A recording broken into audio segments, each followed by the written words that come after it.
Hi, welcome to super duper kitchen. நான் உங்கள் நிரஞ்சனா சங்கர் நாராயணன் பேசுகிறேன். இன்றைக்கி நம்ம பார்க்க போகிறது mint and peas pulao, simple and easy recipe. இது செய்ய தேவையான பொருட்கள்: 1 கப் பாஸ்மதி அரிசி, புதினா இலை, பட்டாணி, நறுக்கின வெங்காயம், பொடியாக நறுக்கின இஞ்சி பூண்டு, பச்சை மிளகா, முந்திரி மற்றும் ஸ்பைசஸ். முதல்ல அரிசி அரை மணி நேரம் தண்ணியில் ஊற வைங்க. ஒரு கடாயில் வெண்ணெய் போட்டு பட்டை, கிராம்பு, ஏலக்காய்,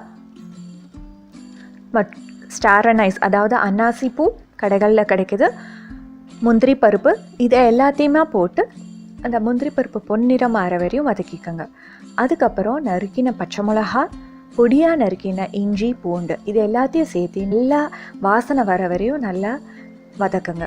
அப்புறம் பொடியாக நறுக்கிய வெங்காயத்தையும் போட்டு அது ஒரு பொன்னிறம் ஆற வரைக்கும் நல்லா வதக்குங்க.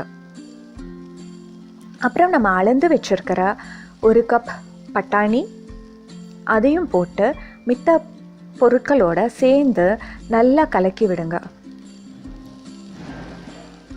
இது ஒரு நிமிஷம் வதக்கினதுக்கு அப்புறமா நம்ம எடுத்து வச்சுருக்கிற 1 கப்பு புதினா தழையை போட்டு நல்லா அந்த புதினா சுங்கி அந்த புதினாவோட ஸ்மெல் வர வரையும் நல்லா சேர்த்து கலக்கி விடுங்க. அப்புறம் கிச்சன் கிங் மசாலா 1லேருந்து 2 டீஸ்பூன் போட்டுக்கோங்க. இந்த மஞ்சப்பொடி, தேவையான அளவு உப்பு, இதெல்லாம் போட்டு நல்லா மிக்ஸ் பண்ணி விடுங்க. இந்த கிச்சன் கிங் மசாலாங்கிறது நம்மளுக்கு கடைகளில் ரெடிமேடாக கிடைக்குது. அதுவும் ஒரு கரம் மசாலா மாதிரி ஒரு ஐட்டம் தான். சில பொருட்களுக்கு நம்ம இது யூஸ் பண்ணோம், சிலதுக்காது. இதுக்கப்புறம் நம்ம தண்ணியை வடித்து அந்த ஊற வச்சுருக்கிற அரிசியை சேர்த்து இந்த பொருட்களோட சேர்த்து நல்லா மிக்ஸ் பண்ணி விடுங்க. அது ஒன்று கோட்டானோன்னா எதர் நீங்கள் இதுலேயே குக் பண்ணலாம், அப்படி இல்லைன்னா உங்களுக்கு சௌரியம் போல் நம்ம ப்ரெஷர் குக்கரில் வச்சு இது பண்ணலாம். இதுக்கு தேவையான அளவு 2 கப்பு தண்ணியை ஊற்றி நான் இப்போ குக்கரில் வச்சு சமைக்க போகிறேன். நல்லா சேர்ந்து மிக்ஸ் பண்ணி விடுங்க, உப்பெல்லாம் நல்லா கலங்கும். ஸோ முதல்ல ஒரு விசில் வர வரைக்கும் நல்லா ஹை ஃப்ளேமில் நல்ல தணலில் வச்சு நம்ம சமைக்கணும். அந்த ஃபஸ்ட்டு ஒரு விசில் வந்த உடனே நம்ம அடுப்பை கம்மி பண்ணிடணும்.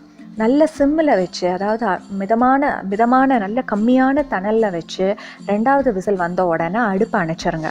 அதுக்கப்புறம் ஒரு 10 நிமிஷம் கழித்து திறந்தீங்கன்னா உங்களுக்கு சுவையான ஒரு மணமுள்ள ஒரு புலாவ் ரெடி. இதை நீங்கள் ராய்த்தாவோட சாப்பிடலாம். மீண்டும் என்னோட ப்ளாகை நீங்கள் விசிட் பண்ணுங்கள். அண்ட் எல்லாருக்கும் நன்றி.